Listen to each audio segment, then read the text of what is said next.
प्रिय क्रांती मित्र हो, जय भीम, जय अशोक, जय संविधान, जय भारत। महाराष्ट्रामध्ये सध्या 29 महानगरपालिकांच्या निवडणुकीच्या प्रचाराचा धुराळा उडाला आहे।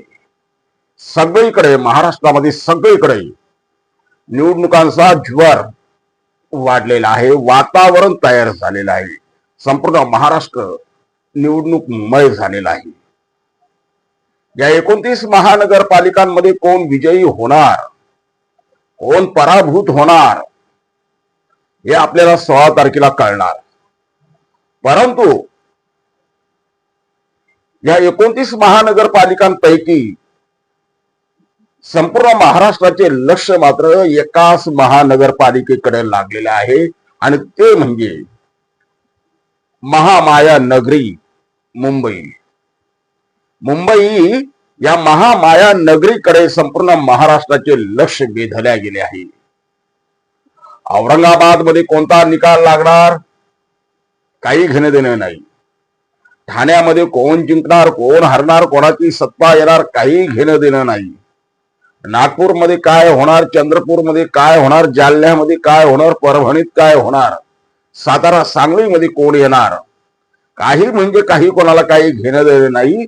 फक्त स्थानिक जनता तेवढी उत्सुक आहे आपल्या भागामध्ये कोण येणार म्हणून। परंतु राज्य पातळीवर मात्र या निवडणुकांची कोणीही दखल घेताना दिसत नाही, चर्चा होताना दिसत नाही। चर्चा फक्त आणि फक्त महामाया नगरी मुंबईच्या निकालांच्या संदर्भात होत आहे। आणि ही चर्चा फक्त महाराष्ट्रामध्ये नाही तर संपूर्ण देशाचे लक्ष केवळ आणि केवळ या महामाया नगरीकडे वेधल्या गेलेले आहे। महामाया नगरी मुंबईकडे सगळ्यांचे डोळे लागलेले आहे। या मुंबई महामाया नगरीमध्ये कोण जिंकणार, या महामाया नगरीवरती कोण राज्य करणार, कोण सत्ता स्थापन करणार, कोणाच्या हातामध्ये मुंबई राहणार, कोण बनेगा डॉन, अशा पद्धतीनं संपूर्ण देशाचं लक्ष मुंबईकडे लागलेलं आहे। मित्रांनो, ज्या वेळेला या 29 महानगरपालिकांच्या निवडणुका घोषित झाल्या आणि मुंबईसह 227 वार्डांच्या निवडणुका घोषित झाल्या, त्यावेळेला मुंबईमध्ये प्रामुख्यानं दोन ठाकरे बंधू, उद्धव ठाकरे यांची शिवसेना आणि राज ठाकरे यांची महाराष्ट्र नवनिर्माण सेना यांच्या विरोधात भारतीय जनता पक्ष आणि एकनाथ शिंदे यांची शिवसेना अशी सरळ लढत होणार असं अनुमान व्यक्त केलं गेलं होतं। त्यातल्या त्यात एकनाथ शिंदे आणि भारतीय जनता पक्ष एकत्रित येणार की नाही येणार याबद्दल शंका कुशंका निर्माण केल्या जात होत्या। परंतु अचानकपणे मुंबईच्या या निवडणुकांमध्ये एक नवा ट्विस्ट आला, एक अनपेक्षित नाट्यमय घटना घडली, जे कधी महाराष्ट्राच्या राजकारणात गेल्या 25 वर्षांमध्ये घडलं नव्हतं आणि ह्यापुढे घडेल याची देखील शक्यता वाटत नव्हती। ती घटना मुंबई महानगरीच्या निवडणुकीच्या पार्श्वभूमीवर घडली आणि सुमारे 25 वर्षांनंतर प्रकाशजी आंबेडकर आणि राहुल गांधी यांची काँग्रेस हे दोघं एकत्रित आले, राजकीय दृष्ट्या एकत्रित आले। दोघांची वंचित बहुजन आघाडीची आणि काँग्रेसची युती झाली आणि त्यामुळे ही लढत फक्त दुरंगी नाही, जी आतापर्यंत वाटत होती दोन ठाकरे बंधूंच्या विरुद्ध शिवसेना भाजपा अशी लढत होईल, तशी न राहता ती तिरंगी लढत बनली, थेट तिरंगी। जे एकनाथ शिंदे आणि भाजपा एकत्रित येणार की नाही येणार याबद्दल शंका कुशंका निर्माण होत होत्या, त्यांना सुद्धा पूर्ण विराम मिळाला। काँग्रेस आणि वंचित बहुजन आघाडीच्या युतीमुळे या दोघांना एक यावं लागलं, एक व्हावं लागलं। राजकीय परिस्थिती तशी निर्माण झाली। वंचित बहुजन आघाडी आणि काँग्रेसच्या युतीमुळे भल्या भल्यांना बॅकफूटवर जावं लागलं किंवा आपल्या राजकीय गणितामध्ये फेरबदल करावे लागले, समीकरणांमध्ये फेरबदल करावे लागले, राजकीय समीकरणं बदलली.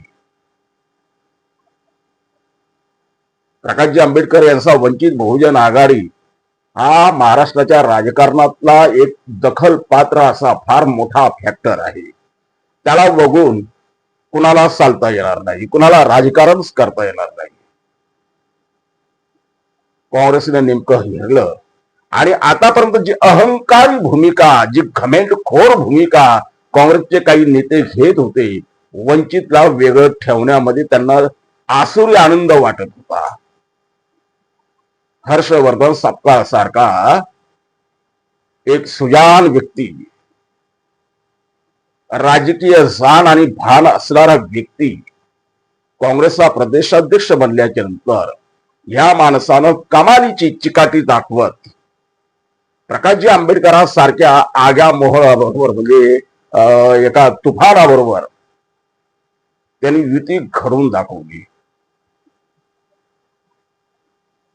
प्रकाशजी आंबेडकर आपल्याला सगळ्यांना माहित आहे, त्यांच्या राजकारणाबद्दल मी अधिक काही बोलणं योग्य नाही. त्यांचं राजकारण हे कमालीचं रोखठोक राजकारण आहे, सडेतोड राजकारण आहे. आणि अशा या रोखठोक व्यक्तीबरोबर जुळून घेणं एऱ्या गावयाचं काम नाही. हर्षवर्धन सपकाळ यांनी ते साध्य करून दाखवलं आणि त्यांच्या ह्या प्रयत्नांना अर्थात मुंबईच्या अध्यक्षा प्राध्यापिका वर्षा गायकवाड यांची सुद्धा तेवढी तोलामोलाची साथ लाभली.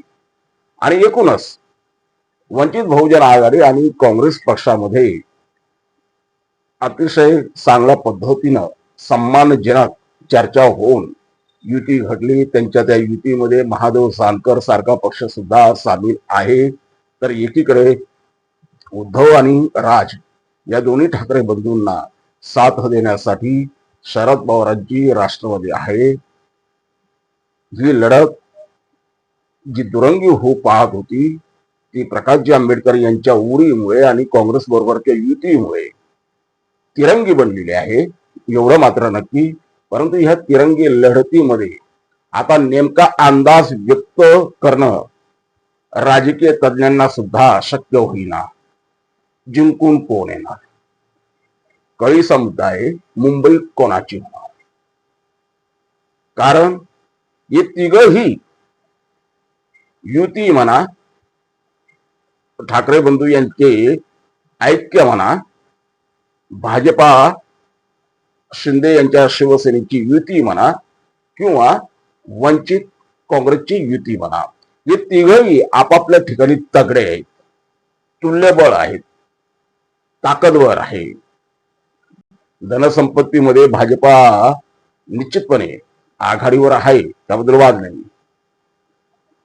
परंतु जनशक्तीमध्ये हे तिन्ही पक्ष तुल्यबळ आहेत आणि त्यामुळे ही काटेकी टक्कर होणार,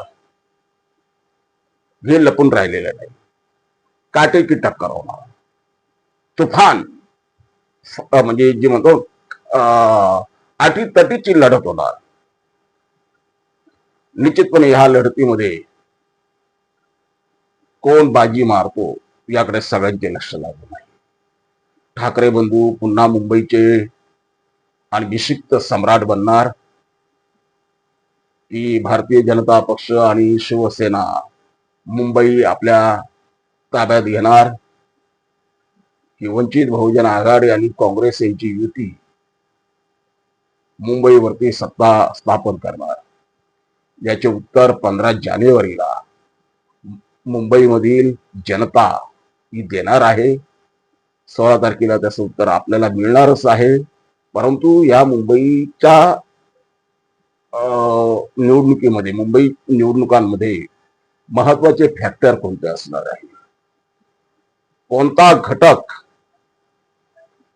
कोणत्या युतीला, आघाडीला, पक्षाला तारक ठरणार आहे, मारक ठरणार आहे, कोण इथले किंग मेकर आहेत, मुंबई कोणाच्या मतांवरती आपला निर्णय घेणार आहे, निकाल लागणार आहे, या सगळ्यांची उत्तर आपण टप्प्याटप्प्यानं भीम पॅन्थर या आपल्या लाडक्या क्रांती वाहिनीवरती शोधण्याचा प्रयत्न करणार आहोत. आपल्या ही प्रतिक्रिया, अनमोल प्रतिक्रिया आमच्यासाठी उपयुक्त ठरणार आहे. त्यामुळे आपण अवश्य आपल्या अनमोल अशा प्रतिक्रिया नोंदवा. चॅनलवरती, या क्रांती वाहिनीवरती आपण जर नवीन असाल तर आपल्या ह्या क्रांती वाहिनीला अवश्य सबस्क्राईब करा, आम्हाला सहकार्य करा. जय भीम. प्रिय क्रांती मित्र हो, भीम पॅन्थर या आपल्या हक्काच्या यूट्यूब चॅनलला कृपया सबस्क्राईब करून आम्हाला विषमतावादी शक्तींच्या विरोधात लढण्यासाठी बळ द्या, शक्ती द्या, ऊर्जा द्या. कमेंट करा, लाईक करा, शेअर करा.